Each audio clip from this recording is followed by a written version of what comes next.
most people do not understand the basics when it comes to website accessibility.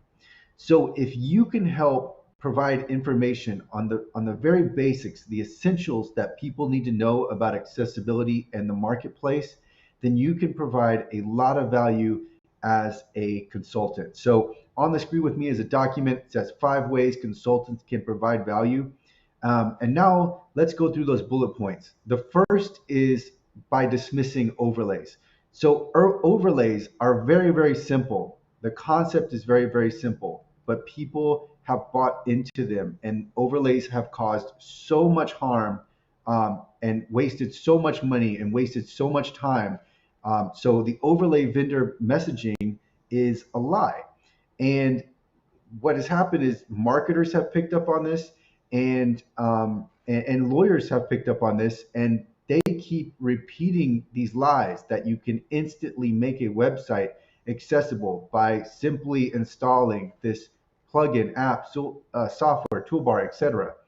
And so that has done a lot of damage. It's very basic, it's very simple, but the harm is tremendous. Um, so if you can tell people overlays don't make a website accessible, they don't make a website ADA compliant, and they don't prevent litigation, you've already provided a lot of value. Many people don't understand automated scans. Um, some people think that scans are ADA compliance checkers. So if you can inform them that scans are limited, they flag about 25% of WCAG 2.1 AA issues. The results still must be reviewed, and you don't have to buy a scan. Scans are helpful, and you can run a scan for free.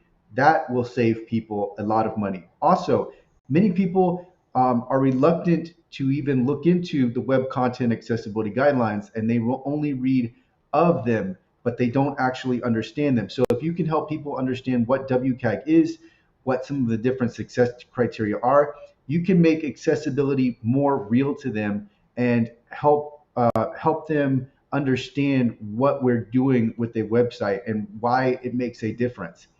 Also, with audits, if you can help people understand that they are a formal manual evaluation by an expert, they're only going to identify an issues. I was talking to someone about this yesterday.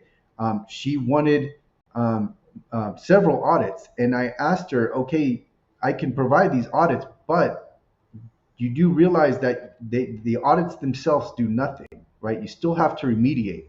And this is something that she hadn't thought about, because many people think that audits are what they need, and they may indeed need audits. They're very helpful, but people also need to understand that remediation is another part of this, and remediation is a separate cost. So audits mean nothing unless you take action. So you can, as the consultant, you may be taking the audits if you're competent in identifying accessibility issues, or you may be referring them to someone else. But either way, you can still provide value as a consultant. So you don't necessarily have to be providing the audit. You can get started in consulting just by redirecting people and informing them, and providing good information.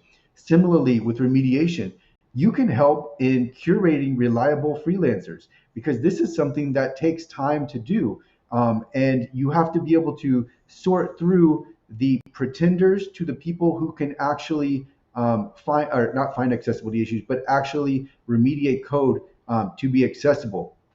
So there are several ways to provide value, and more accessibility consultants are needed in the marketplace, because people just don't understand the basics. There's a lot of basic information that people don't have, and if you, because you already know the basics, you can help supply that information and keep people from making decisions that are going to waste time and money. So many people have wasted thousands of dollars on things that they didn't need, or they have wasted time on projects because they didn't. I'm thinking of audits here. They've wasted time, and they start with this audit and they don't really take action on it, and then they decide to pick it up later, and then by the time they pick it up, the audit has lost its freshness because of changes that have been made. So there are so many considerations that go into accessibility and the processes, and many of them are fairly simple. It's just that people don't know about them. So because you know about them, if you were to offer consulting services, you can help people with their accessibility and also save money and time.